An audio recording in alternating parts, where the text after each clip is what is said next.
Hello student, मैं एकता सिंह आप सभी का ज्ञान चैतन्य चैनल में बहुत बहुत स्वागत करती हूँ। आज के इस टॉपिक में हम उत्तर वैदिक काल से रिलेटेड यहाँ पर देखेंगे जो भी इम्पोर्टेंट फैक्ट हैं एग्जाम की दृष्टि से। तो शुरू करते हैं। इससे पहले जो वीडियो अपलोड हुआ था वो ऋग्वेद काल से संबंधित था, तो ये वैदिक एज से ही रिलेटेड है। तो उसको वैदिक एज को हमने दो भागों में डिवाइड किया था, एक ऋग्वेद और दूसरा उत्तर वैदिक। तो आज हम यहाँ पर उत्तर वैदिक जो है पूरा कंप्लीट करने वाले हैं। ऋग्वेद काल में आर्य सभ्यता का केंद्र पंजाब, जहाँ पर सप्त सैंधव प्रदेश जिसको कहते थे, मतलब 7 नदियां जहाँ पर बहती थी उसको सप्त सैंधव प्रदेश कहते थे। जबकि उत्तर काल में आर्य सभ्यता का विस्तार कुरुक्षेत्र एवं गंगा यमुना दोआब, महर्षि गंगा यमुना दोआब को क्या बोला गया, ब्रह्मशी देश बोला गया। और इसका विस्तार जो है उत्तर वैदिक काल में होता नजर आता है। आगे कुरु एवं पंचाल को आर्य संस्कृति की धुरी कहा जाने लगा था। उत्तर वैदिक काल में कुरु और पंचाल को आर्य संस्कृति की धुरी कहा गया। उत्तर वैदिक काल में कुरु पंचाल सर्वाधिक विकसित राज्य थे। शतपथ ब्राह्मण में कुरु एवं पंचाल को वैदिक सभ्यता का सर्वश्रेष्ठ प्रतिनिधि कहा गया है। आगे है, आरंभ में पांचाल पहले एक कबीले के नाम था, परंतु ये देश प्रदेश जो है उसका जो एरिया बढ़ा और फिर ये प्रदेश का नाम हो जाता है पंचाल। कुरु राज्य की प्रारंभिक राजधानी जो थी असंधिवत थी। बहुत इंपॉर्टेंट फैक्ट है कि कुरु की प्रारंभिक राजधानी असंधिवत थी। बाद में इंद्रप्रस्थ यानी कि हस्तिनापुर राजधानी बनती है। छंदोग उपनिषद में कहा गया है कि कुरु जनपद में कभी ओले नहीं पड़े हैं। तो कभी ओले नहीं पड़े हैं ये कहाँ हमें पता चलता है, छंदोग उपनिषद में कहा गया है। पंचाल की राजधानी थी काम्पिल्य। तो पंचाल जो यहाँ पर उभरकर और इम्पोर्टेंट माना गया, उसकी राजधानी काम्पिल्य थी। कैकई के राजा अश्वपति दावा करते हैं कि मेरे राज्य में ना चोर हैं, ना मदप है, ना अविद्वान है और ना ही व्यभिचारी। तो कैकई के राजा कौन थे? अश्वपति थे। काफी इम्पोर्टेंट है, यहाँ से जो है क्वेश्चन पूछा गया है। और छंदोग उपनिषद भी इम्पोर्टेंट है, यहाँ से भी क्वेश्चन जो है पूछे जाते हैं एग्जाम में। आगे देखते हैं, उत्तर वैदिक काल में अंतिम चरण में 600 ईसा पूर्व के आसपास आर्य सभ्यता का विस्तार सदा नीरा नदी यानी कि गंडक नदी जो कि आज वर्तमान बिहार में है, यहाँ तक अंतिम मतलब उत्तर वैदिक काल का जो अंतिम चरण था वो सदा नीरा तक पहुंच गया था। लेकिन इस समय जो मेन है गंगा यमुना दोआब वाला, जिसको जिसको ब्रह्मशी प्रदेश कहा गया है। आगे देखते हैं कुछ और। आर्य कौशल विधि और अंग से परिचित थे। तो यहाँ पर जो आर्य थे कौशल विधि अंग से परिचित होते नजर आते हैं। यद्यपि मगध एवं अंग जो है आर्य क्षेत्र से बाहर थे। तो याद रखिए यहाँ पर जितने भी हमें क्षेत्र नजर आते हैं उसमें से मगध और अंग जो हैं वो आर्य क्षेत्र के अंदर नहीं थे, वो बाहर थे। अथर्ववेद में मगध के लोगों को ब्रात कहा गया। तो ब्रात शब्दावली है। इस वीडियो के अंत में जितनी भी शब्दावली है उसको हम अलग वीडियो में कर लेंगे, लेकिन अभी यहाँ पर समझिए कि ब्रात्य जो है मगध के लोगों को अथर्ववेद में शब्दावली दी गई है। इस काल में आर्य सभ्यता का केंद्र मध्य देश है। आर्य सभ्यता का केंद्र कौन हो गया? मध्य देश हो गया, जो सरस्वती से गंगा यमुना दोआब तक विस्तृत था। आगे देखते हैं, शतपथ ब्राह्मण के अनुसार विधेय माधव यानी अग्नि को धारण कर अपने पुरोहित गौतम राहुगढ़ के साथ अग्नि से सब कुछ जलाता हुआ पूरब की ओर बढ़ता है, परंतु अग्नि जो है सदा नीरा यानी कि गंडक नदी में क्या है? वो अग्नि जो है शांत हो जाती है, जलना बंद हो जाती है और फिर इसी कारण जो है उनका क्षेत्र सिर्फ सदा नीरा तक ही रह जाता है। इसका तात्पर्य ये हुआ कि वैदिक आर्य जो हैं सदा नीरा नदी तक ही पहुँच पाते हैं।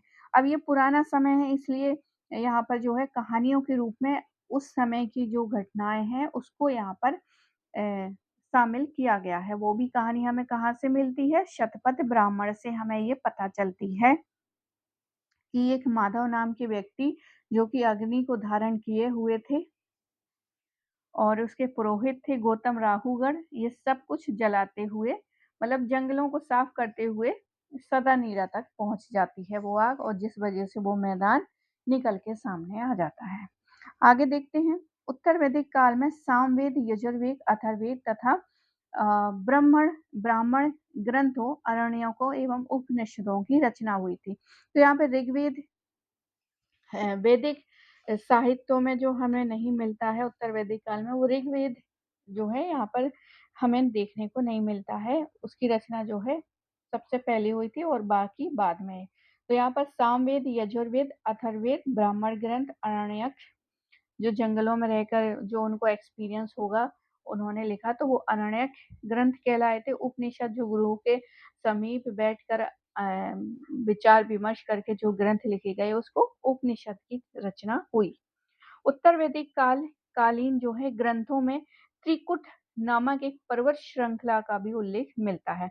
तो वहां हमने मुंजवत पर्वत देखा था ऋग्वेद में, लेकिन यहाँ पर त्रिकुट नामक एक पर्वत श्रृंखला हमें देखने को मिलता है। राजनीतिक व्यवस्था की बात करें अब यहाँ पर, तो प्रशासनिक इकाई ऋग्वेदिक कालीन छोटे कबीले जन एक दूसरे में विलीन हो गए और बड़े जनपदों का रूप लेते रहते थे। पुरु और भरत मिलके जो है कुरु हो गए, तुर्वश और क्री मिलके पांचाल हो गए। और राजा की बात करें तो ऋग्वेद काल में राजा कबीले के शासक होते थे, परंतु उत्तर वैदिक काल में जो क्या है दायरा बढ़ गया। वैदिक काल में जीवन में कृषि के कारण आय अस्तित्व के कारण, अब चूंकि हमने पढ़ा था कि ऋग्वेद काल के जो व्यक्ति थे वो कबीलाई उसमें रहते थे, एक जगह नहीं थे और खाना बदोश टाइप के व्यक्ति थे। इस कारण वहाँ पे जो एग्रीकल्चर है बहुत ज़्यादा डेवलप नहीं होता था। लेकिन वहीं अब यहाँ पर देखें उत्तर वैदिक काल में तो अब लोग एक जगह रहने लग गए, एक जगह रहने लग गए तो अब वो अपना एरिया जो है अधिकार क्षेत्र अपनाने लगेंगे, बढ़ाने लगेंगे। तो इसके कारण जो है कृषि भी फले फूलेगी। कबीले बड़े जनपदों में परिवर्तित हो गए तथा राजा बड़े प्रदेश पर शासन करने लगा। उत्तर वैदिक काल में राजतंत्र ही शासन का आधार था, पर कहीं कहीं गण राज्यों के भी हमें एग्जाम्पल मिल जाया करते हैं। अथर्ववेद में विष द्वारा राजा के चुनाव का वर्णन मिलता है। राजा निरंकुश नहीं था, यहाँ पर सभा एवं समिति राजा पर नियंत्रण रखती थी। समिति के अध्यक्ष को ईशान कहा जाता था। तो ईशान जो है समिति के अध्यक्ष को ईशान कहा जाता था। राजा का अभिषेक जो है व्याघ्र की खाल पर होता था। व्याघ्र एक जानवर था, उसकी खाल पर होता था। अथर्ववेद में सभा एवं समिति को प्रजापति की दो पुत्रियां कहा है। यहाँ से भी क्वेश्चन जो है यूजीसी नेट पूछ चुका है। सभा को अथर्ववेद में नरिष्ठा कहा है, जिसका शाब्दिक अर्थ होता है अनुलंघनीय। क्या होता है इसका अर्थ? अनुलंघनीय। उत्तर वैदिक काल में विदत का उल्लेख नहीं मिलता है। ऐत्रेय ब्राह्मण में राजा की देवी उत्पत्ति संबंधी विवरण मिलता है। जब राजा साधारण उपाधियों के स्थान पर राजाधिराज, सम्राट आदि उपाधियां धारण करने लगे थे। तो यहाँ पर अब राजा जो है धीरे धीरे जो देवी उत्पत्ति है उसको धारण करने लग गया। तो जैसे व्यक्ति का एरिया बढ़ने लग गया, वो अपना एक जगह रहने लग गया, एक जगह को अपना अधिकार समझने लग गया, तो उसका अधिकार का दायरा धीरे धीरे बढ़ेगा। वो उपाधियां भी लेने लग गया, मतलब अपने आप को विशिष्ट दिखाने की जो है भरपूर यहाँ पर कोशिश हो रही थी। ऐतरेय ब्राह्मण में विभिन्न दशाओं में शासकों की शासन प्रणाली तथा गोपत ब्राह्मण के अनुसार शासकों के लिए निर्धारित यज्ञ का विवरण दिया गया है। तो कुछ यज्ञों की चर्चा यहाँ पर कर लेते हैं, चूंकि यज्ञ जो है उस समय बहुत इम्पोर्टेंट थे और यहाँ से जो है यज्ञों की जानकारी मिलती है हमें ऋग्वेद उत्तर वैदिक काल में। तो यहाँ से भी क्वेश्चन पूछा गया है कि पूर्व के राजा को क्या कहा जाता था, उसके साम्राज्य को पूर्वी यानी प्राची साम्राज्य सम्राट की उपाधि धारण करते थे और वाजपेयी यज्ञ करते थे। पश्चिम वाले जो हैं स्वराज, इनके राज्य का नाम था पश्चिम वाले स्वराज, स्वराट इनकी उपाधि थी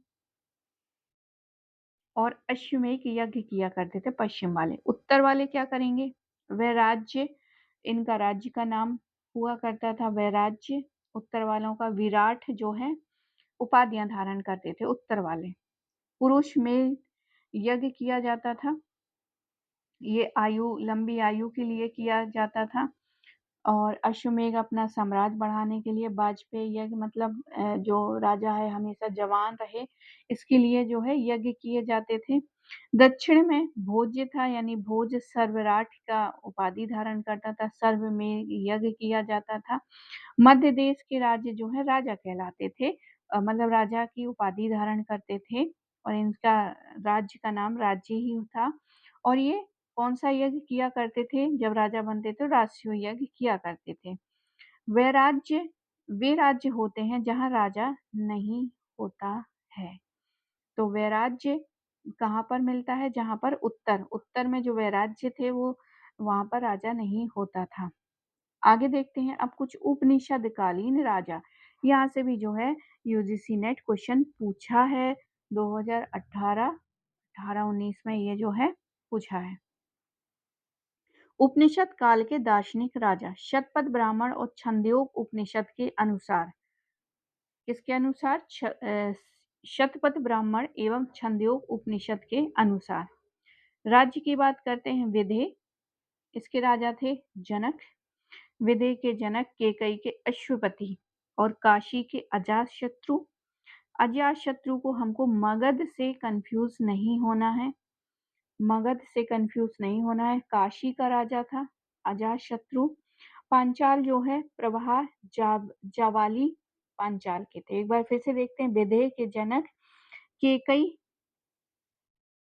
अश्वपति, काशी के अजातशत्रु, अजातशत्रु जो है यूजीसी नेट में पूछा है, पांचाल के प्रवाह जावाली।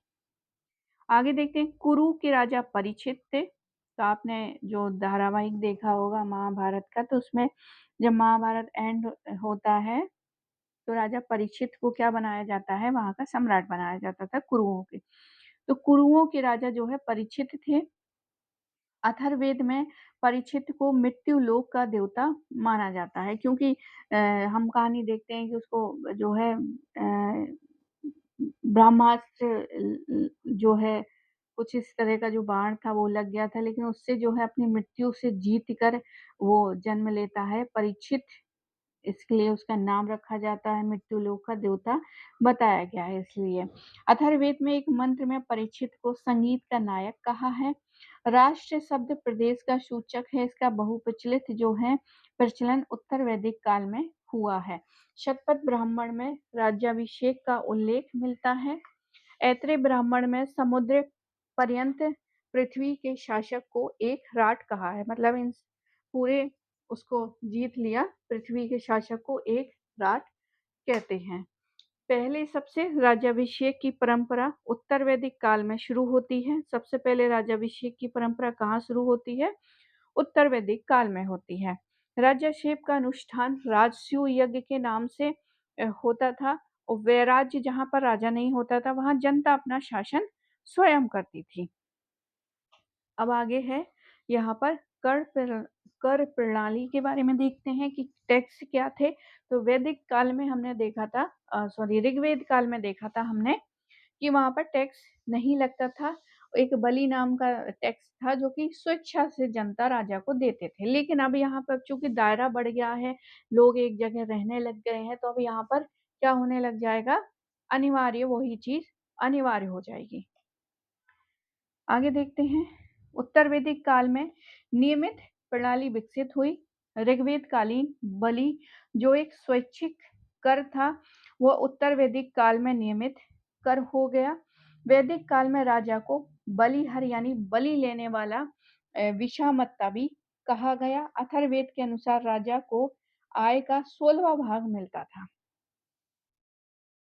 उत्तर वैदिक काल में राजा की स्थायी सेना नहीं होती थी, तो अभी भी इस सेना जो है स्थायी नहीं है। रत्निन के बारे में बात कर लेते हैं, तो रत्नी जो है यजुर्वेद में राज्य के उच्च पदाधिकारियों को रत्निन कहा गया है। रत्नी राज्याभिषेक के अवसर पर उपस्थित होते थे। राज्याभिषेक के अवसर पर राजा रत्नियों के घर जाया करते थे। शतपथ ब्राह्मण में 12 रत्नियों के नाम मिलते हैं। इन रत्नियों को पंचविश ब्राह्मण में वीर कहा गया है। आगे देखते हैं। राजा सहित कुल 12 रत्नी थी, जैसे कि राजा को हमने पढ़ लिया है। पुरोहित थे, सेनानी थे, युवराज थे, महिषी थे यानी पटरानी, रानी पटरानी। छठवां है सूत, रथ सेना का नायक सारथी सूत। ग्रामणी, ग्राम का स्वामी। छता यानी प्रतिहारी, राजा प्रसाद के रक्षक क्षत्रिय। संग्रहिता, संग्रहिता मतलब कोषाध्यक्ष। भागदुआ, अर्थ मंत्री या कर संग्रह, वित्त मंत्री। अक्षबाप, पासे के खेल में राजा का सहयोगी करता था, अक्षवाप। पालागल, पालागल मतलब कॉमेडी करके, सॉरी, पालागल जो है राजा का मित्र हुआ करता था, संदेश वाहक। तो ये सारे जो हैं 12 रत्नी हुआ करते थे। इनके घर में जो है राजा जाया करता था अपना राज्याभिषेक के समय। तो ये सारे 12 रत्नी हैं, इम्पोर्टेंट थे, इसलिए वो सारे के सारे उपस्थित होते थे राज्याभिषेक में। अब यहाँ पर कुछ नोट हैं, जैसे कि शतपथ ब्राह्मण एवं कटक संहिता में गोवी कर्तन यानी गवाध्यक्ष, तक्षा, बढ़ई तथा रथकार के नाम भी रत्नियों की सूची में मिलते हैं। आगे देखते हैं। पुरोहित सबसे पदाधिकारी का प्रमुख होता था, इसलिए हम देखते हैं ना कि हर राजा का एक पुरोहित हुआ करता था। पुरोहित राजा का पथ मतलब पुरोहित जो राजा का पथ निर्देशक करे, मित्र होता था। अन्य पदाधिकारियों में सूत, रथकर और करमार हुआ करते थे। ग्रामीण एवं सूत को राजाकृत अर्थात राजा बनाने वाला कहा गया है। वावाता प्रिय रानी एवं परिवृत्ति परित्याग की गई रानी कहलाती थी। स्थपति या शतपति नामक 2 प्रांतीय पदाधिकारियों के नाम मिलते हैं। स्थपति सीमांत प्रदेश का प्रशासक तथा शतपति जो है 100 गांवों के समूह का अधिकारी हुआ करता था। वैदिक काल में ग्राम का मुखिया ग्रामणी कहलाता था, जबकि गांव से बड़ी इकाई विश का मुखिया विशपति कहलाता था। उत्तर वैदिक काल में ग्रामणी सैनिक एवं नागरिक अधिकारी दोनों हुआ करते थे। ग्रामणी के माध्यम से गांव में शाही शक्ति का प्रचलन किया जाता था। परिवार का मुखिया गृहपति तथा गढ़ का मुखिया गढ़पति कहलाता था। उत्तर वैदिक काल में राजाओं द्वारा किए जाने वाले यज्ञ जो है यहाँ पर देखते हैं। तो राजसूय यज्ञ यह राजा के राज्याभिषेक के लिए होता था। इसमें सोम रस पिया जाता था और इस यज्ञ के दौरान राजा रत्नियों के घर भी जाया करता था। अतः रत्नी राजसूय यज्ञ से संबंधित थे। शुल्क यजुर्वेद में राजसूय यज्ञ से संबंधित अनुष्ठानों का वर्णन है। अश्वमेध यज्ञ जो है, इस यज्ञ में राजा एक घोड़ा छोड़ा करता था। यह घोड़ा जिन प्रदेशों से बिना किसी प्रतिरोध के गुजरता था, वे प्रदेश राजा के अधिकार क्षेत्र में माने जाते थे। दूसरे शब्दों में यह यज्ञ जो है राजा की शक्ति का प्रतीक हो गया। अश्वमेध यज्ञ, अश्वमेध यज्ञ जो है राजकीय यज्ञों में सर्वाधिक महत्वपूर्ण एवं प्रसिद्ध यज्ञ हो गया। परिप्लव आख्यान तथा ब्रह्मंजन अभिभ्रम स्नान अश्वमेध यज्ञ से संबंधित है। तो अश्वमेध यज्ञ सभी ने सुने होंगे, राजसूय यज्ञ भी सुने होंगे, लेकिन यहाँ पर कुछ स्नान की बातें हैं, जैसे परिवलक आख्यान और प्रभय मंजन। ये क्या हुआ करते थे? अभ्यय स्नान। ये बहुत इम्पोर्टेंट है, इसको देखते हैं, बहुत ध्यान से देखना है। अश्वमेध यज्ञ से संबंधित है, मतलब ये जो घोड़ा छोड़ने वाला है उसी से संबंधित है। एहोल अभिलेख से हमें इस स्नान का उल्लेख मिलता है जो कि पुलकेशिन प्रथम ने किया था। मतलब यहाँ पर जो स्नान वगैरह है कुछ इसी तरह का जो है उस समय भी किया करते थे, जो दूध में राजा को बिठा के दूध से उसका स्नान होता है, और भी शहद वैद इन सब से कुछ इसी तरह का जो है। तो इसकी जानकारी हमें एहोल अभिलेख के हमें मिलता है जो कि पुलकेशन प्रथम का है। आगे देखते हैं, अश्वमेध यज्ञ का विशद वर्णन शतपथ ब्राह्मण में मिलता है। महाभारत में अश्वमेध पर्व 14वां पर्व में युधिष्ठिर द्वारा अश्वमेध यज्ञ का उल्लेख किया गया है। आगे देखते हैं, तैत्तिरीय ब्राह्मण आप स्तंभ, अश्वलायन और सांख्यायन सूत्रों में भी अश्वमेध की जानकारी मिल जाती है। अंतिम अश्वयोग यज्ञ जो है जयपुर के महाराजा सवाई जयसिंह द्वितीय ने किया था। तो ये भी बहुत इम्पोर्टेंट है कि अंतिम अश्वमेध यज्ञ किसने किया था? तो जयपुर के महाराजा सवाई जयसिंह द्वितीय ने किया था। वाजपेयी यज्ञ के बारे में देखते हैं। इसमें भी घोड़ों की दौड़ों का आयोजन होता था। इसमें राजा को सहभागियों द्वारा विजयी बनाया जाता था। वाजपेयी यज्ञ में पृथ्वी माता की पूजा हुआ करती थी। अग्निष्ठोम यज्ञ क्या था? अग्निष्ठोम, इस यज्ञ में सोम पीसा जाता था, मतलब एक सोम पौधे का नाम है, उसको पीसा जाता था तथा अग्नि को पशु बलि भी दी जाती थी। किसमें? अग्निष्ठोम यज्ञ में। इस यज्ञ में पूर्वी याज्ञिक एवं उसकी पत्नी को 1 वर्ष तक सात्विक जीवन व्यतीत करना पड़ता था। मतलब जो ये यज्ञ करते थे उन उसकी पत्नी को सात्विक जीवन व्यतीत करना पड़ता था। यह यज्ञ एक दिन में ही संपन्न हो जाता था। पुरुष मेघ यज्ञ जो है इसमें पुरुष की बलि दी जाती थी। पुरुष मेघ जिसमें पुरुष की बलि दी जाती थी तथा 25 यूपों यानी यज्ञ के स्तंभ के प्रयोग का विधान था। पुरुष मेघ यज्ञ का वर्णन जो है शतपथ ब्राह्मण में मिलता है। इसके अलावा शूलवग यज्ञ की बात करते हैं तो रुद्र यानी शिव को प्रसन्न करने के लिए किया जाता था शूलवग यज्ञ। इसमें रुद्र को एक बैल अर्पित किया जाता था। सर्वप्रथम इस यज्ञ का जो है अश्वत्थामा ने किया था। तो यहाँ पर अश्वत्थामा आप सभी को पता होगा, महाभारत में जो अश्वत्थामा था आचार्य का बेटा, तो वो उसने ये शूलवग यज्ञ किया था। आगे देखते हैं, सामाजिक स्थिति। सामाजिक स्थिति में वर्ण व्यवस्था। उत्तर वैदिक काल में वर्ण व्यवस्था में बहुत ज्यादा कठोरता आने लगी थी तथा वर्ण व्यवस्था कर्म के स्थान पर जन्म पर आधारित हो गई थी। व्यवसाय भी अनुवांशिक होने लग गए थे। मतलब अब बढ़ाई बढ़ाई का बेटा बढ़ाई ही बनेगा, और जो चर्म कार्य जो है चमड़े का काम करते थे वो उसके बेटे वही काम करेंगे, इस तरह से।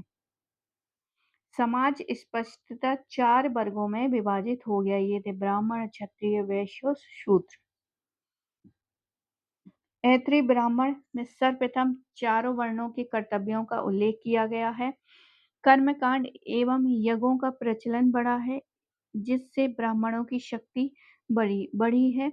ब्राह्मण, क्षत्रिय एवं वैश्य ही उपनयन संस्कार के अधिकारी थे। इन तीनों को द्विज कहा जाता था। किसको कहा जाता था? ब्राह्मण, क्षत्रिय एवं वैश्य में उपनयन संस्कार के अधिकारी हुआ करते थे। इनका ही होता था, शूद्र का नहीं होता था। तीनों को द्विज कहा जाता है। शूद्रों को उपनयन संस्कार के पात्र ही नहीं समझते थे।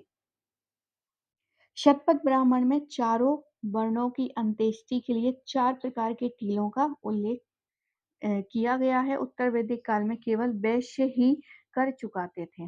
तो वैश्य ही जो है कर चुकाया करते थे। वैश्य जो है कर चुकाया करते थे।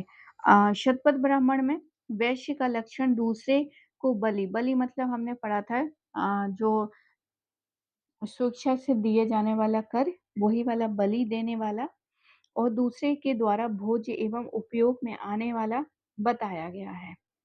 ब्राह्मण एवं क्षत्रिय वैश्यों द्वारा किए गए कर पर ही निर्भर थे।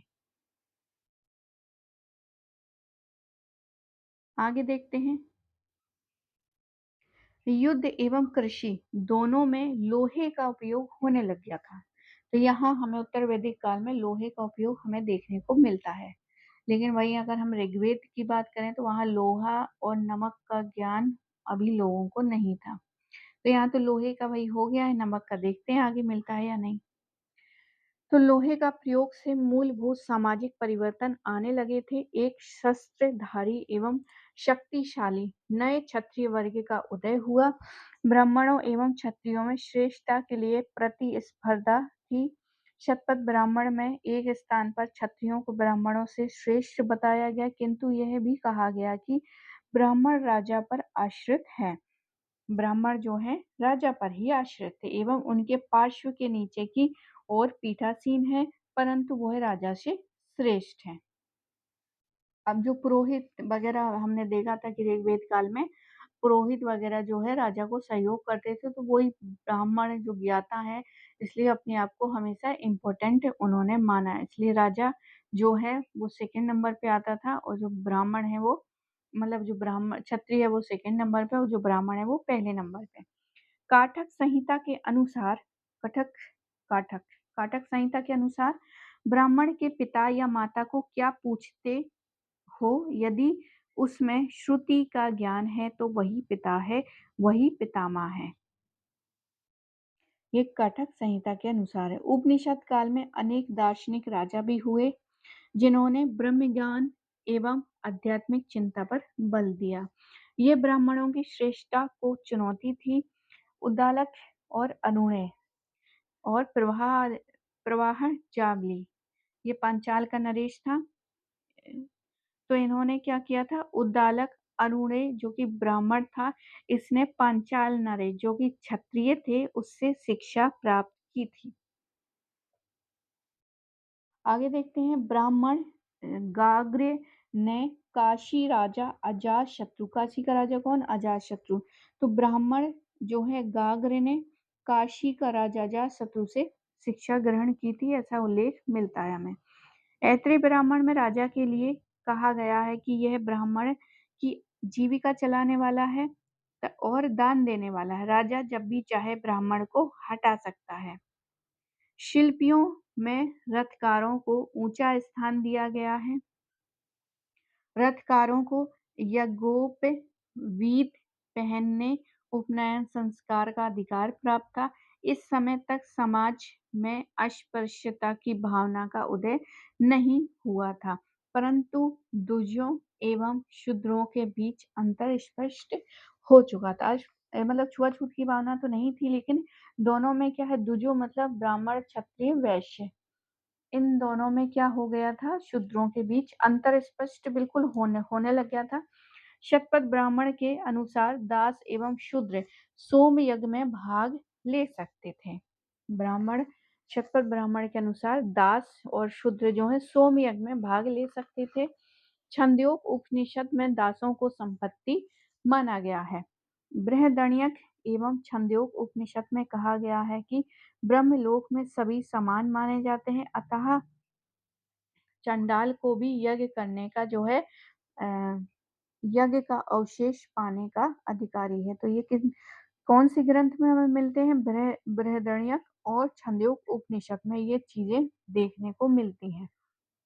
मतलब बृहदण्यक ये कहता है, छंदोग उपनिषद ये कहता है कि ब्रह्मलोक में तो सभी समान है, अतः चंडाल को भी यज्ञ में का अवशेष पाने का अधिकार है। तो कुछ लोग शूद्रों को बहुत वैसा मानने लग गए हैं, लेकिन उसी समाज में हमें दोनों चीजें देखने को मिल रही हैं।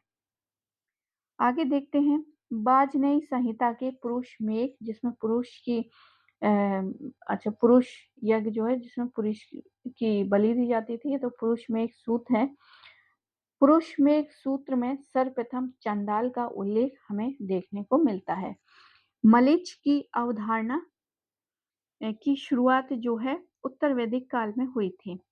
सर्वप्रथम गोत्र शब्द का उपयोग जो है ऋग्वेद में हुआ था, लेकिन उत्तर वैदिक काल में ये जो गोत्र प्रथा स्थापित हो चुकी थी। गोत्र का एक वंश, कुल या जाति के रूप में उल्लेख अथर्ववेद में मिलता है। तो जो गोत्र संबंधी चीजें हैं, गोत्र, एक गोत्र में शादी नहीं होनी है, इस तरह का जो है ये अथर्ववेद में मिलता है गोत्र का।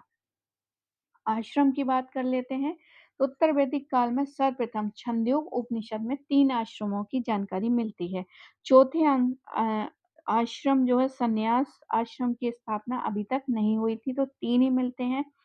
3 कौन सी है? ब्रह्मचर्य, सबसे पहले ये ब्रह्मचर्य, गृहस्थ, वानप्रस्थ। सर्वप्रथम जवालोपनिषद में चारों आश्रमों का विवरण हमें देखने को मिलता है। स्त्रियों की दशा देखते हैं। उत्तर वैदिक काल में स्त्रियों की दशा में गिरावट आई, उन्हें पैतृक संपत्ति के अधिकार से वंचित कर दिया था।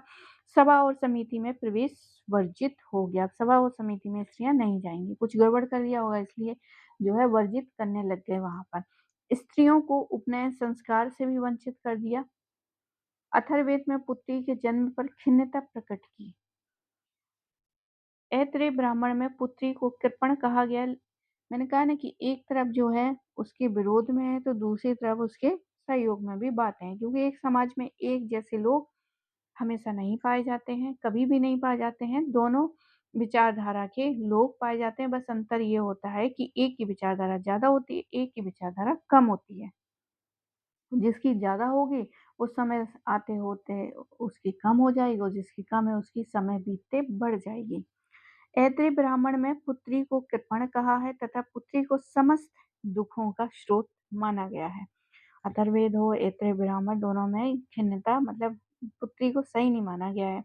आगे देखते हैं अश्वलायन। अश्वलायन गृह सूत्र में स्त्रियों को जो है समावर्तन संस्कार का उल्लेख दिया गया। तो देखो अश्वलायन एक पॉजिटिव चीज दिखाता है कि गृह सूत्रों में स्त्रियों के समावर्तन संस्कार का उल्लेख किया गया है। शतपथ ब्राह्मण में अनेक विदेशी कन्याओं का भी उल्लेख मिलता है, जैसे गार्गी, मैत्री, गंधर्व, ग्रीता, जवाल। गार्गी ने राजा जनक के दरबार में याज्ञवल्क्य को चुनौती दी थी। तो चुनौती कैसी थी? याज्ञवल्क्य हार रहे थे इनके प्रश्नों से, तो इन्होंने कहा कि आप चुप हो जाइए वरना आपका सिर फोड़ दिया जाएगा। कुछ इस तरह से जो है वहां पे घटना घटी हुई होगी। तो ये चुनौती हो गई एक तरह से। तो ये थी गार्गी। अथर्ववेद के अनुसार पत्नी घर की स्वामिनी होती थी एवं पति के साथ यज्ञ में सम्मिलित होती थी। आगे देखते हैं अथर्ववेद में कन्याओं के लिए ब्रह्मचर्य आश्रम के पालन का स्पष्ट उल्लेख है। शतपथ ब्राह्मण में स्पष्ट कहा गया है कि स्त्रियों को यज्ञ करने एवं वैदिक ग्रंथ पढ़ने का अधिकार था। भगवद गीता में स्त्रियों को शूद्र के समकक्ष माना गया है। तैत्रीय ब्राह्मण का कथन है कि ब्राह्मण को बसंत में, क्षत्रिय को ग्रीष्म में, वैश्य को शीत में और रथकार को वर्षा काल में अग्निहोत्र करना चाहिए। ब्राह्मण को बसंत में, क्षत्रिय को ग्रीष्म में, वैश्य को शीत ऋतु में और रथकार को वर्षा काल में अग्निहोत्र करना चाहिए। तैत्रीय संहिता में दिधि शव्य शब्द का प्रयोग आता है। देधी शव्य, जिसका अर्थ होता है विधवा का पुत्र। तैत्रीय संहिता में विधवा विवाह का भी उल्लेख है। विधवा पुनर्विवाह प्रचलन में यहाँ पर था। किसके अकॉर्डिंग? तैत्रीय संहिता। मैत्रीय संहिता, मैत्रीय संहिता की बात करें, मैत्रीय संहिता में स्त्रियों को पासा एवं सुरा के साथ 3 प्रमुख बुराइयों में गिना जाता है। मतलब एक तो हो गई पासा यानी धूत कीड़ा, और एक हो गई शराब, और तीसरी स्त्री को मैत्रेय ने गिनाया है कि ये 3 बुराइयां हैं। मैत्रेय संहिता में मनु की 10 पत्नियों का उल्लेख मिलता है। ऋग्वेदिक काल में विवाह की उम्र 16 से 17 वर्ष थी। अथर्ववेद में सती का उल्लेख है, जबकि ऋग्वेद में सती का उल्लेख सिर्फ प्रतीकात्मक प्रथा के रूप में था। तो ये काफी इंपॉर्टेंट है।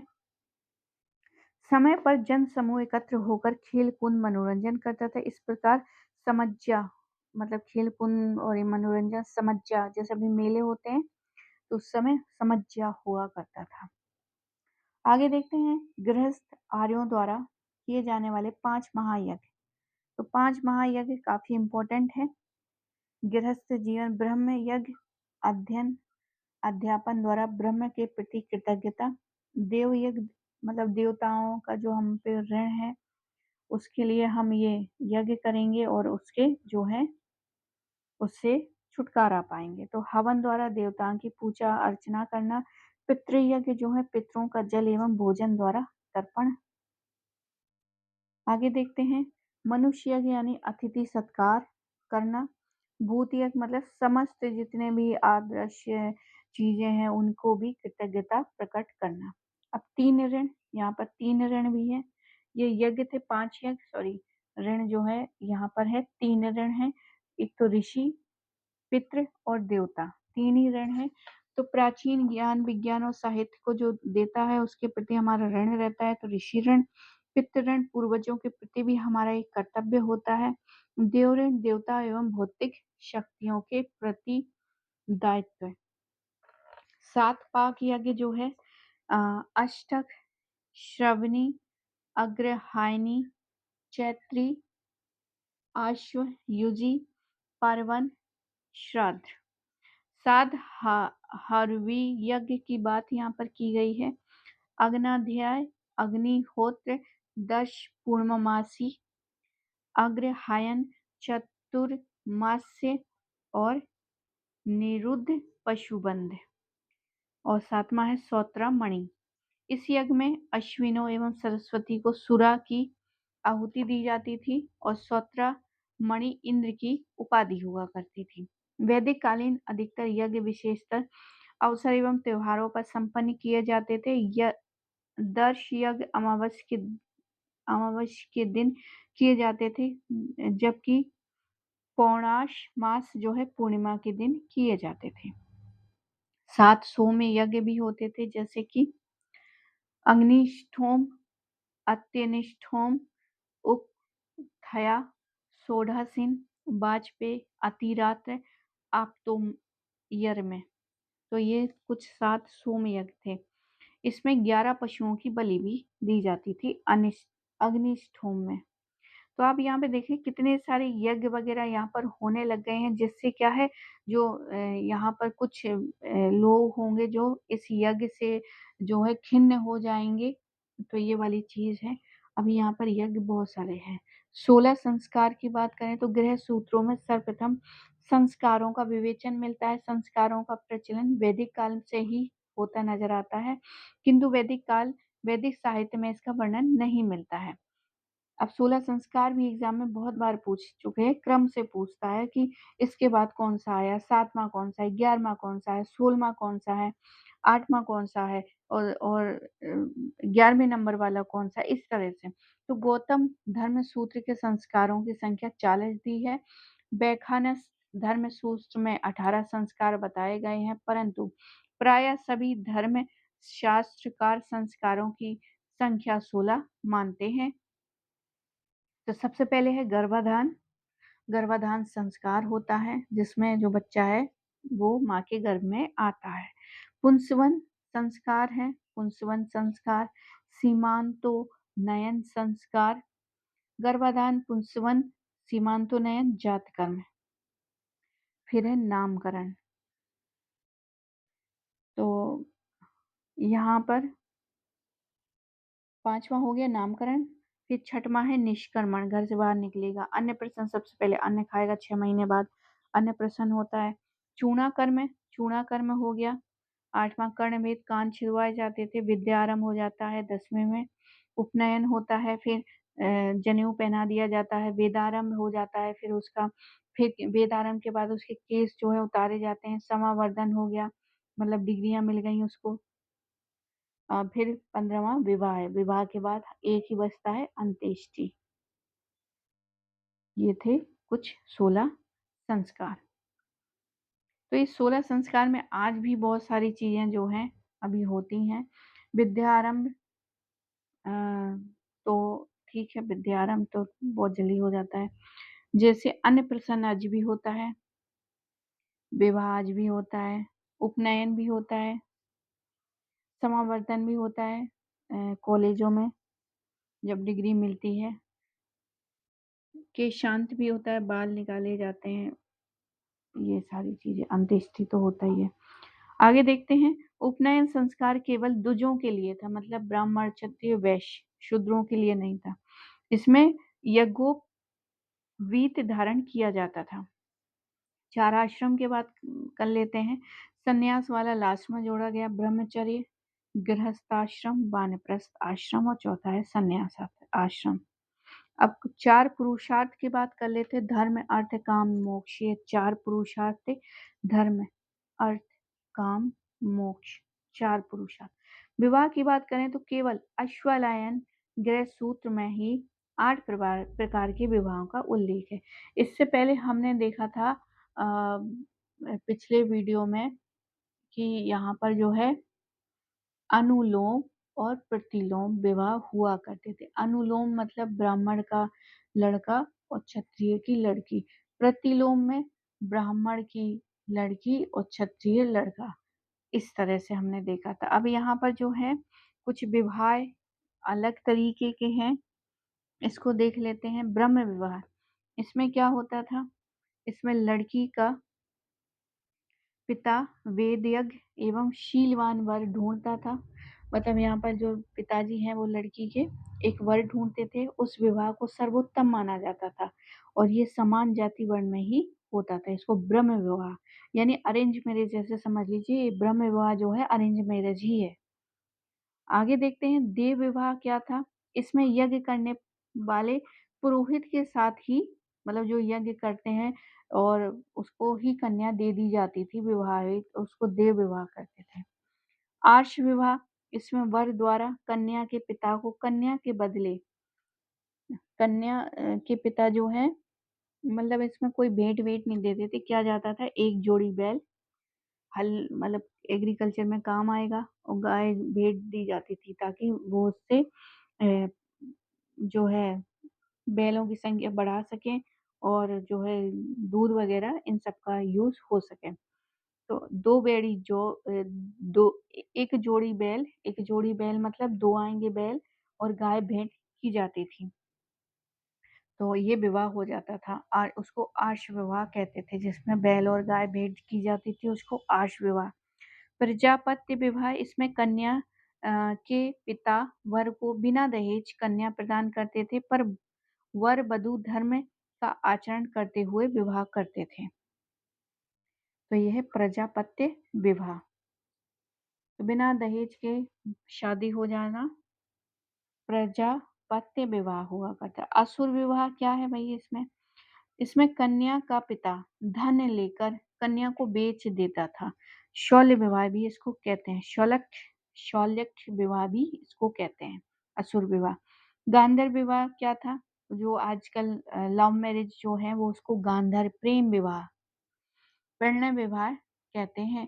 राक्षस विवाह क्या था? इसमें बलपूर्वक कन्या का अपहरण करके फिर उसके साथ उसकी बिना इच्छा से ही शादी कर लेते थे। तो ये हमने महाभारत में देखा है कि भाई कहीं स्वयंवर है और युवराज जाते हैं और वहां से जो है कन्याओं को उठा के विवाह कर लिया जाता है। महाभारत में इसे क्षत्र धर्म कहा है, इसे छात्र विवाह भी कहते हैं। राक्षस विवाह हुआ ये। पैशाच विवाह क्या है? सबसे नीचे है इसलिए सबसे बेकार है। इसको निकृष्टतम विवाह इसको कहा गया है। इसमें छल से कन्या के शरीर पर अधिकार किया जाता था, उसको पैशाच विवाह कहते हैं। प्रथम 4 विवाहों को धर्माकुल माना गया है प्रजापात्य द्वारा, और 1 2 3 4 और नीचे 4 को जो है अच्छा नहीं माना गया। लेकिन ये जो गांधर्व विवाह है ये भी हमें बहुत देखने को मिलता है, मतलब प्रेम विवाह में को बहुत प्राचीन समय से देखने को मिलता है। विवाहों में ब्रह्म विवाह सबसे आदर्श माना जाता था। आधुनिक समय में अधिकांश विवाह जो है ब्रह्म विवाह ही होते हैं। गांधर्व विवाह भी होते हैं, जिसके लव मैरिज है वो गांधर्व विवाह है। आगे देखते हैं आर्थिक जीवन वर्तमान में तो 2 ही विवाह जो है फ़ेमस है, बाकी ये पिशाजी तो देखने को नहीं मिलता। हाँ, एक दुःख की जो शायद कभी जो है ऐसी घटनाएँ घटती होंगी राक्षस जैसा, और मेनली यहाँ पर जो है वर्तमान में गांधर्व विवाह और ब्रह्म विवाह ही देखने को मिलता है। आगे देखते हैं जीवन, आर्थिक जीवन, कृषि एवं पशुपालन। उत्तर वैदिक काल में कृषि आर्यों का मुख्य व्यवसाय था। काटक संहिता में 24 बैलों द्वारा खींचे जाने वाले हल का उल्लेख है। मतलब एक हल जो है अगर गहरी जुताई करनी है तो उसमें 24 बैल खींचे जाएंगे। हल को ला लांगल कहा जाता था। हल को क्या कहा जाता था? लांगल कहा जाता था। आगे देखते हैं शतपथ ब्राह्मण में कृषि की चारों क्रियाओं जुताई, बुवाई, कटाई, मढ़ाई इन सब का उल्लेख है। वैदिक ऋचाओं में लोग अब भी पशुधन की वृद्धि की कामना करते थे, क्योंकि पशु की चल संपत्ति का मुख्य आधार था। आगे देखते हैं इस काल में मुख्य फसल जौ के स्थान पर गेहूं और धान होगी। अब जब सदा नीरा नदी के तट पर आ जाएंगे लोग तो धान भी होने लग जाएगा। इसलिए हमें वैदिक काल के जो ऋग्वेदिक काल है उसमें हमें नहीं मिलता, क्योंकि उनका क्षेत्र जो है यहाँ तक नहीं था जहाँ पे धान होती थी। वहीं उत्तर वैदिक काल में उसका एरिया बढ़ जाता है तो धान तक पहुंच जाता है, इसलिए धान भी यहाँ पर होने लग गई थी। तो जौ के स्थान पर गेहूं और धान होने लग गई। चावल का मुख्य एक नाम मिलता है यजुर्वेद में ब्रीही। ब्रीही किसका निम्नलिखित में से क्या है? तो ऐसे क्वेश्चन भी पूछ सकता है। तो ये चावल की ही वैरायटी का नाम था। ऋग्वेद में इसका उल्लेख नहीं है। वे क्यों नहीं है आप सभी को पता है। वैदिक आर्यों का चावल से प्रथम परिचय जो है गंगा घाटी के दोआब में 1000 ईसा पूर्व से लेकर 800 ईसा पूर्व के आसपास हुआ है। अथर्ववेद के अनुसार सर्वप्रथम पृथुवैन ने हल एवं कृषि को जन्म दिया था। अथर्ववेद कहते हैं कि ये पृथुवैन जो है पहले अनुसंधान करता रहे हैं। कृषि के पहले साइंटिस्ट समझ लीजिए, इस तरह से एग्रीकल्चर साइंटिस्ट पृथुवैन है। अथर्ववेद के अकॉर्डिंग है ये। तैत्तिरीय उपनिषद में अन्न को ब्रह्म तथा यजुर्वेद में हल को सीर कहा गया है। आगे देखते हैं इस काल में भूमि पर व्यक्तिगत अधिकार की भावना मजबूत हुई। अथर्ववेद में पशुओं की प्रकृति खाद को मूल्यवान बनाती है बनाया बताया गया है, एवं खेती को हानि पहुंचाने वाले जीव जंतुओं का भी उल्लेख है। तो अथर्ववेद में बहुत सारी चीजें, सिर्फ जादू टोना ही नहीं है। यहाँ पर फसलों में क्या बीमारी हो गई है, क्या नहीं हुई है, उसको कैसे ठीक करेंगे, इन सब का जो ज्ञान है वो अथर्ववेद हमको देता है। अथर्ववेद में पहली बार नहरों का उल्लेख हुआ है। तो एग्जाम में पूछ सकता है कि नहरों का उल्लेख कौन से ग्रंथ में मिलता है, तो उसमें एक अथर्ववेद भी होगा और शतपथ ब्राह्मण भी हो सकता है, कुछ भी रख सकते हैं, चारों वेद के नाम भी हो सकते हैं। तो याद रखिए अथर्ववेद में पहली बार नहरों का उल्लेख मिलता है। अथर्ववेद में ही सर्वप्रथम गन्ने का वर्णन है।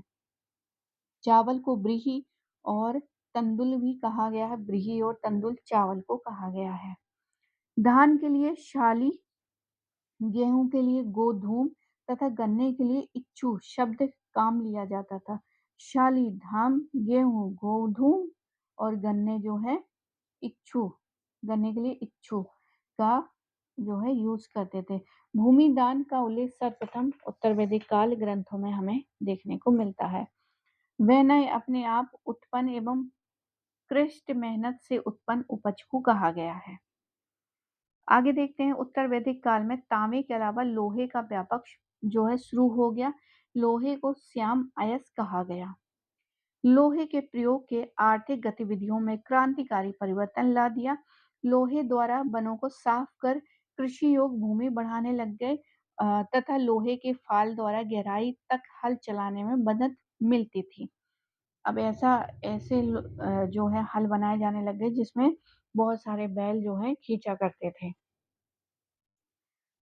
तो यहाँ पर जो है इसमें कृषि उपज बढ़ जाती है। आगे अब उद्योगों का देखते हैं। शिल्प के व्यापार में भी उत्तर वैदिक काल में विकास हुआ। पुरुष मेध सूक्त में अनेक शिल्प उद्योगों का वर्णन है। व्यापारिक श्रेणी के प्रधान को श्रेष्ठी कहा गया। श्रेष्ठी का उल्लेख ऐत्रेय ब्राह्मण में मिलता है। शतपथ ब्राह्मण में वैश्य को अन्यस बलीकृत कहा गया है। अन्यस बलीकृत कहा गया है। शतपथ ब्राह्मण में महाजनी प्रथा का पहली बार उल्लेख हुआ है। सूदखोर को कुसीदिन कहा गया है। तो सूदखोर को कुसीदिन कहा गया है। तैत्तिरीय संहिता में ऋण के लिए कुसीदन शब्द मिलता है। इस काल में आर्य लोहे और तांबे के अतिरिक्त सोना, चांदी, टिन, सीसा आदि धातुओं से भी परिचित थे। अथर्ववेद में चांदी का उल्लेख मिलता है। आगे देखते हैं, उत्तर वैदिक काल में निष्क निष्क हमको वैदिक काल में भी मिलता है, जो कि गले का हार हुआ करता था सोने का। शतमान, पाद, कृषण आदि जो है माप की इकाइयां हुआ करती थी। तो यहाँ पे गले का हार नहीं है, यहाँ पर जो है इकाइयां आई ये सारी। निष्क, शतमान, पाद, कृषण आदि जो है माप की इकाइयां थी। एक निष्क का वजन 320 रत्ती हुआ करता था। एक निष्क का वजन 320 रत्ती। एक कृष्ण का वजन 1 रत्ती यानी 1.8 ग्राम हुआ करता था। रत्ती या गुंजा भी तौल की इकाई हुआ करती थी। तो आप लोगों को पता होगा बचपन में अगर कभी सुना कि यहाँ एक रेड रेड की ऐसी छोटी सी गोली हुआ करती थी, उसको रत्ती या गुंजा कहा कहते थे। आगे देखते हैं, निष्क जो है स्वर्ण मुद्रा थी। शतमान जो है चांदी की मुद्रा थी। निष्क जो है भाई सोने का, पहले उधर तो गले का हार था पर यहाँ पर मुद्रा हो गई है उत्तर वैदिक काल में। शतमान चांदी का। गाय एवं निष्क लेन देन के माध्यम हुआ करती थी। गाय के बदले हम क्या लेंगे, निष्क ले लेंगे, सोने की मुद्रा, तभी हम गाय देंगे। कुछ इस तरह से विनिमय हुआ करता होगा। वस्तु विनिमय द्वारा भी व्यापार होता था, लेकिन ऐसा नहीं है कि सिर्फ यहाँ पर अब मुद्रा आ गई तो यहाँ पर जो है वस्तु विनिमय नहीं होगा, एक वस्तु के बदले दूसरी वस्तु नहीं दी जाएगी। तो ये पुराने समय में गाँव में भी होता है, एक वस्तु लो दूसरी वस्तु दे दो। तो उसी तरह का ये भी प्रचलन रहा है। मृद भांड की बात कर ले तो यहाँ पर 4 प्रकार के जो है मृद भांड मिले हैं उत्तर वैदिक काल में। सबसे पहले है काले यानी कृष्ण और लाल मृद भांड।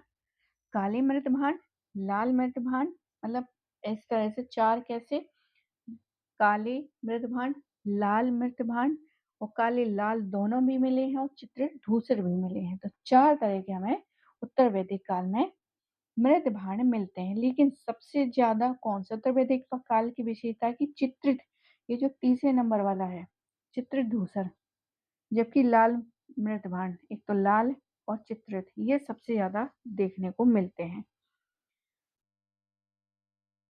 आगे देखते हैं, पार्वती हड़प्पा कालीन वस्तुओं के साथ चित्रित धूसर मृद भांड कुरुक्षेत्र भगवानपुर में मिलते हैं। आगे देखते हैं, भारत में 4 प्रकार की परंपरा थी मृद भांडों में। गैरिक मृद भांड, ये सिंधु घाटी सभ्यता से संबंधित थी। गैरिक कृष्ण लोहित ऋग्वेद काल की थी। चित्रधूसर आपको पता है उत्तर वैदिक काल की थी। उत्तरी काली चमकीली ये मौर्यों के आसपास की थी। तो यहाँ से भी एक क्वेश्चन बहुत इंपॉर्टेंट बन जाता है। आगे देखते हैं, उत्तर वैदिक काल का सबसे बड़ा लौह पुंज जो है कहाँ मिलता है, लौह पुंज अचरंजी खेड़ा से मिलता है। उत्तर वैदिक काल की प्राचीनतम लौह युगीन बस्तियां वैदिक काल की चित्रदूषित मृतवान से संबंधित हैं। ऋग्वैदिक काल में उल्लेखित नील लोहित कृष्ण एवं लाल भांड है। चित्रदूषण मृतभांड संस्कृति की उत्तर वैदिक कालीन संस्कृति से समानता के आधार दोनों की भौतिक सांस्कृतिक भौगोलिक विस्तार एवं काल क्रम अवधि में समानता है। आगे देखते हैं, जीवन, धार्मिक जीवन कैसा था, कौन से भगवान यहाँ पर नए आ गए और कौन से चले गए, किसका इंपॉर्टेंस बढ़ गया, यही सारा चीज है धार्मिक उसमें। तो उसमें हम देखते हैं ऋग्वेदिक काल में उसमें इंद्र बहुत इंपॉर्टेंट था, फिर उसके बाद अग्नि वगैरह ये सारे। तो यहाँ पर देखते हैं, यहाँ पर इंद्र का जो महत्व है वो थोड़ा सा घट जाएगा। उत्तर वैदिक काल में धार्मिक अनुष्ठानों एवं कर्म कांडों में वृद्धि हुई। यज्ञ में अधिक पुरोहितों की आवश्यकता होने लग गई। ऋग्वैदिक देवता इंद्र एवं अग्नि का महत्व कम हो गया। अब यहाँ पर प्रजापति ब्रह्मा जी आ गए, सृष्टि निर्माता के रूप में सर्वोच्च स्थान मिला। प्रजापति में हिरण्यगर्भ और विश्वकर्मा। विश्वकर्मा आपको पता है ना कि कहीं पर भी जो है बिल्डिंग वगैरह बना दिया करते थे, तो वही जो है हिरण्यगर्भ और विश्वकर्मा दोनों ही पूर्ववर्ती देवता समाहित थे प्रजापति में, जिसको हमने सृष्टि निर्माता ब्रह्म कहा है। वैदिक देवता रुद्र, अब यहाँ पर जो हमने देखे थे, रुद्र जो है उत्तर काल में शिव के रूप में जो है प्रतिष्ठित हो गए, इंपॉर्टेंस बढ़ गया इनका। विष्णु भी जो है सृष्टि के संरक्षक के रूप में पूजे जाने लगे। तो जो वैदिक पीरियड में जो ऋग्वेद काल है वहां पे प्राकृतिक पूजा होती थी, उसी को इम्पोर्टेंट मानने लग गए। जिसने प्रकृति ने जो हमको दे दिया मनुष्यों को, उसी की वो पूजा करने लग जाते थे। लेकिन अब यहाँ पर क्या है कि यहाँ पर कुछ जो है इम्पोर्टेंस देने लग गए किसी विशेष देवता को। जैसे प्रजापति हो गए उनके ब्रह्मा, जो सृष्टि को पालने वाले, सॉरी सृष्टि को बनाने वाले। शिव हो गए, रौद्र देवता जो थे ना वो अब शिव हो गए। विष्णु जो है सृष्टि के संरक्षक के रूप में पूजे जाने लगे। उत्तर वैदिक काल के बहुदेववाद एवं कर्म कांडों की प्रतिक्रिया के फलस्वरूप उपनिषदों ने यज्ञों एवं कर्म कांडों की निंदा की।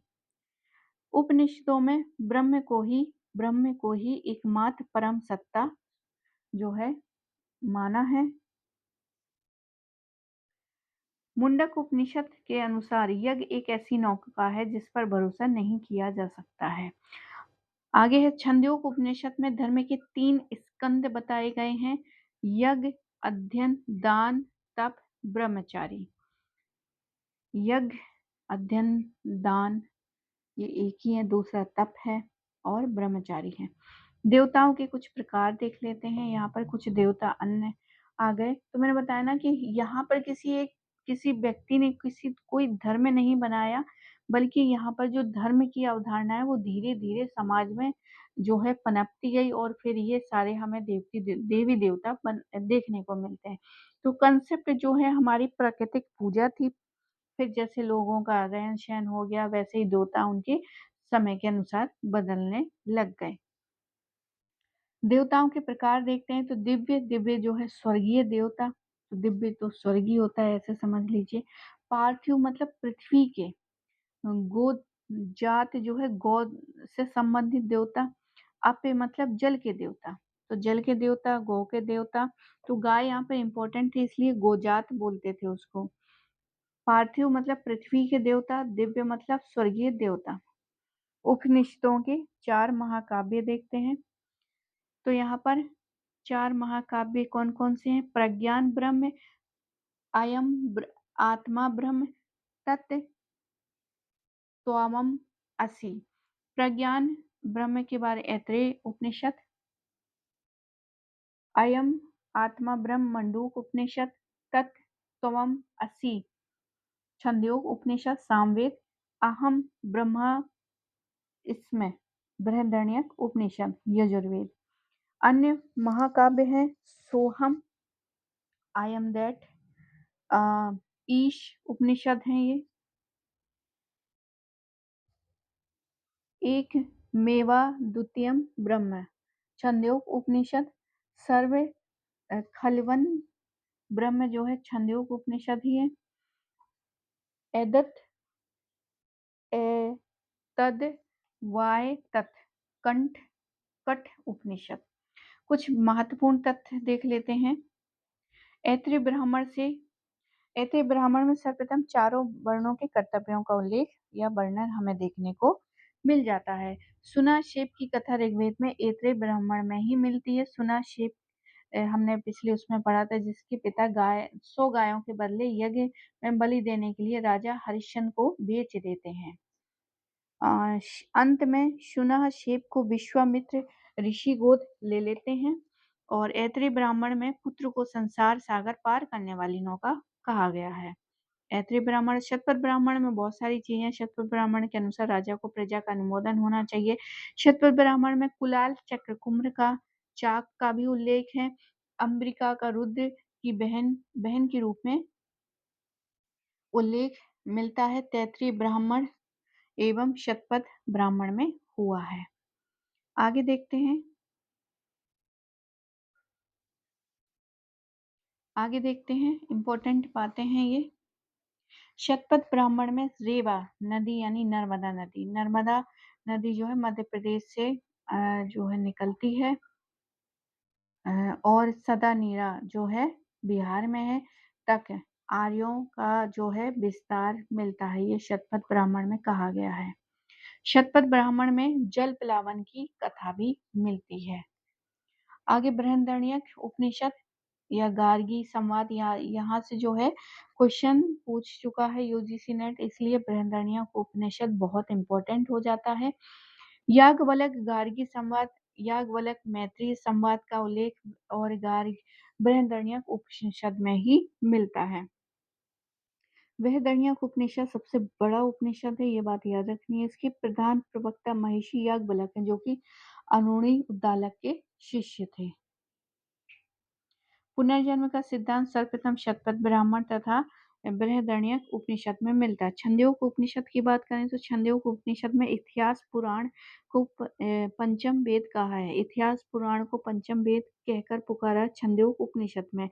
अनुनी उद्दालक एवं श्वेत केतु के मध्य संवाद जो ब्रह्म एवं आत्मा की अभिन्नता के विषय में जो है छंदोग्य उपनिषद में वर्णन है। इसमें श्वेत केतु किया ज्ञान से आत्मज्ञान तक की यात्रा दी गई है।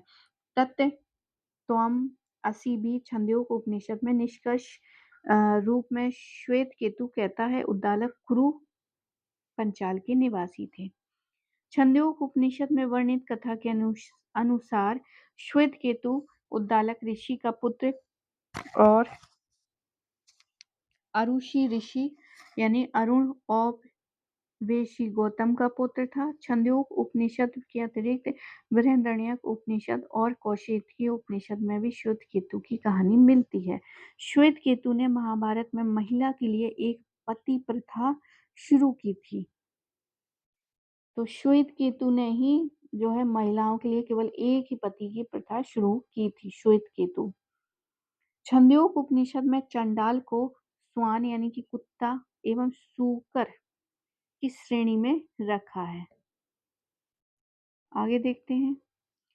सतकाम जवाल की कहानी छंदोग्य उपनिषद के चौथे अध्याय में दी गई है। इसमें सतकाम एवं हरिद्र मध्य गौतम ऋषि के बीच संवाद दिया गया है।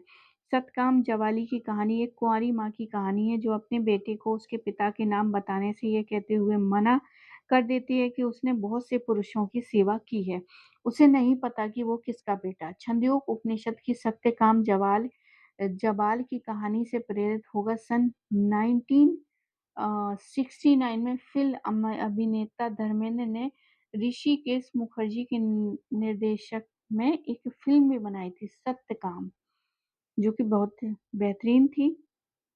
इस कहानी को आधुनिक समय में भी प्रासंगिक बनाती है और वैदिक ऋषि मुनियों की गहरी समझ को प्रदर्शित करती है। आगे देखते हैं। अन्य देखें तो यम नचिकेता की कहानी कंठोप उपनिषद में है। यह कृष्ण यजुर्वेद की कठ शाखा का उपनिषद है। भारत का राष्ट्रीय वाक्य जो है सत्यमेव जयते मुंडक उपनिषद से ही लिया गया है। मुंडक उपनिषद में यज्ञों की तुलना टूटी हुई नाव से की गई है। तैत्रीय ब्राह्मण के अनुसार ब्राह्मण सूत्र का, क्षत्रिय सन का और वैश्य जो है ऊन का जो है जनेऊ धारण करेंगे। वैश्य शब्द का सर्वप्रथम उपयोग वाजपेयी संहिता में मिलता है, जिसको शुक्ल यजुर्वेद कहते हैं। ये उमा शब्द का उल्लेख केन उपनिषद में मिलता है। उमा जो है केन उपनिषद। अथर्ववेद का पृथ्वी सूक्त वैदिक राष्ट्रीय गीत है। लोपामुद्रा जो है अगस्त्य ऋषि की पत्नी है। लोपामुद्रा ने कई वैदिक ऋचाओं की रचना की थी। लोपामुद्रा कौन थी? क्षत्रिय थी। और जो ऋषि हैं अगस्त्य ऋषि, तो ये जो विवाह हो गया कैसा हो गया? अनुलोम विवाह हो गया। निष्काम कर्म सिद्धांत प्रतिपादन, सर्वप्रथम प्रतिपादन जो है ईशोपनिषद में हुआ है। याज्ञवल्क्य की 2 पत्नियां हैं, मैत्री और कात्यायनी। याज्ञवल्क्य की 2 पत्नियां थी, मैत्री और कात्यायनी। मैत्री परम विदुषी थी। उसने कात्यायनी के पक्ष में संपत्ति त्याग कर याज्ञवल्क्य से मात्र दान देने की प्रार्थना की थी। श्वेतेश्वर उपनिषद रुद्र देवता को समर्पित है। इसमें रुद्र के पार्वती नाम शिव का उल्लेख हुआ है। नवदा भक्ति जो है का उल्लेख श्वेतेश्वर उपनिषद में मिलता है। कठ, मुंडक एवं श्वेतेश्वर उपनिषद में सांख्य योग का परिचय मिलता है। तैत्तिरीय आरण्यक में रुद्र की पत्नी पार्वती का उल्लेख हुआ है। अधिक अन्न उत्पन्न करना चाहिए तथा अन्न ही ब्रह्म है, यह नारा तैत्तिरीय उपनिषद का ही है। इनका वर्तमान हरित क्रांति से साम्य किया जाता है। इसका अधिक अन्न उत्पन्न करना चाहिए, तैत्तिरीय उपनिषद ने कहा है। गौपथ ब्राह्मण की रचना ब्राह्मण ग्रंथों में सबसे अंत में हुई थी। श्राद्ध प्रथा की शुरुआत सर्वप्रथम दत्तदेव ऋषि के बेटे निमि ने की थी। शल्य क्रिया का उल्लेख अथर्ववेद में मिलता है। शल्य क्रिया मतलब चीड़-फाड़ करने वाला जो काम है, अथर्ववेद में ही मिलता है। आगे देखते हैं। युद्ध के प्रारंभ मनुष्य के मस्तिष्क से होता है, ये अथर्ववेद में ही उल्लेख है। अथर्ववेद में उल्लिखित अरुंधति एक रोगनाशक जड़ी बूटी थी और मगध और अंग का प्राचीनतम उल्लेख हमें अथर्ववेद में मिलता है। और फिर हम देखते हैं मगध का जो है बड़ा सा वो हो जाता है, साम्राज्य बहुत बढ़ जाता है, तो वो तो बाद में है, 6ठी शताब्दी ईसा पूर्व में देखेंगे मगध का उत्कर्ष, वो कैसे अंग को हड़प लेता है। लेकिन उससे पहले भी जो है अथर्ववेद का हमें वर्णन देखने को मिलता है। सुलभ सूत्र में यज्ञ की वेदियों के निर्माण का वर्णन मिलता है। सुलभ सूत्र में क्या है, नाप तौल के कुछ चीज बना दी जाए, तो नाप तौल मतलब पैमाने से, तो इसको यज्ञ वेदियों के निर्माण का वर्णन करता है। सुलभ सूत्र से वैदिक गणित की भी जानकारी मिलती है। शून्य का उल्लेख जो मिलता है ना, इस शून्य की खोज भारत में की है। कहाँ इसका उल्लेख, तो भाई यजुर्वेद में उल्लेख है। अश्विनी चिकित्सा के देवता थे। निर्वसित तथा अनिर्वासित, वर्जित तथा अवर्जित। निर्वसित मतलब वर्जित, अनिवर्सित मतलब अवर्जित। शूद्रों का उल्लेख पाणिनि की अष्टाध्यायी में मिलता है। आगे देखते हैं। शब्दावलियों को कुछ उस अलग वीडियो में करेंगे। तो विधि कथन यहाँ पर देख लेते हैं, कुछ इम्पोर्टेंट जो है कोटेशन, जैसे कि मैं कौरु यानी मंत्र निर्माता हूँ, मेरे पिता भी वैश्य यानी वैद्य है और मेरी माता उपल प्रतिक्षिणी मतलब अन्न पीसने वाली है। तो ये अंगिरस वैदिक ऋषि अंगिरस के ऋग्वेद के 9वें मंडल में दिया गया है। अस्तुमा सदगम ऋग्वेद से लिया गया है। समुद्र के उत्तर में, हिमालय के दक्षिण में जो स्थित है वो है भारत देश है और वहां की संतानें भारतीय हैं, ये विष्णु पुराण में कहा गया है। विराट पुरुष के मुख से ब्राह्मण, उसकी भुजाओं से क्षत्रिय, ये सारा जो है ये सब कहा गया ऋग्वेद के 10वें मंडल, जो कि बाद में जोड़े गए थे। आगे देखते हैं। सभा एवं समिति प्रजापति की 2 पुत्रियां हैं, अथर्ववेद में ये कहा गया है। आगे देखते हैं। एकम सद विप्रा बदुदा वदंती, ये भी ऋग्वेद में कहा गया है। तो आई होप आपको ये वीडियो जो है बहुत पसंद आया होगा। पसंद आया हो तो प्लीज़ लाइक करें, शेयर करें, सब्सक्राइब करें। मिलते हैं अगले वीडियो में। पूरा वीडियो देखने के लिए आप सभी का बहुत बहुत धन्यवाद। इसी तरह अगर जितने लोग इसको देखेंगे उतना मेरा हौसला बढ़ेगा और इस बुक को करने की, क्योंकि अभी तो ये स्टार्टिंग है, आप लोग सपोर्ट नहीं करेंगे तो ये बुक बिल्कुल भी नहीं हो पाएगी, अधूरी। जैसे उपेंद्र सिंह की बुक छूट गई थी, वैसे ही ये बुक भी छूट जाएगी। तो बने रहिए हमारे साथ। पूरा वीडियो देखने के आप सभी का बहुत बहुत धन्यवाद।